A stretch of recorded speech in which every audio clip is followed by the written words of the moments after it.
क्या है वो, वाई मैप कर सकते तो धिक्कार है, थू है। क्यों? ये सवाल ऐसा सवाल है जो हम कर नहीं सकते। अगर ये नहीं कर सकते तो जानते हो क्या क्या क्या क्या क्या बोलना चाहिए कि अगर आप ये सवाल नहीं कर सकते तो धिक्कार है, थू है। क्यों? बताओ क्यों? इसलिए नहीं कि हम नहीं कर पाए, इसलिए कि जो करने के लिए कहा गया था आपने वो नहीं किया। क्या करने के लिए कहा था सर आपने? क्या है वो, वाई मैप।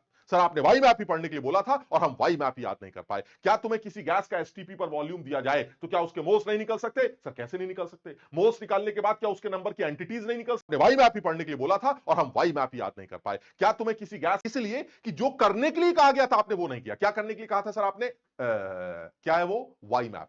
सर आपने वाई मैप ही पढ़ने के लिए बोला था। क्यों? बताओ क्यों? इसलिए नहीं कि हम नहीं कर पाए, इसलिए कि जो करने के लिए कहा गया था आपने वो नहीं किया। क्या करने के लिए कहा था सर आपने? क्या है वो, वाई मैप। सर आपने वाई मैप ही है, थू है। क्यों? बताओ क्यों? इसलिए नहीं कि हम नहीं कर पाए, इसलिए कि जो करने के लिए कहा गया था आपने वो नहीं किया। क्या करने के लिए कहा था सर आपने? क्या है वो, वाई मैप। सर आपने वाई मैप ही पढ़ने के लिए बोला।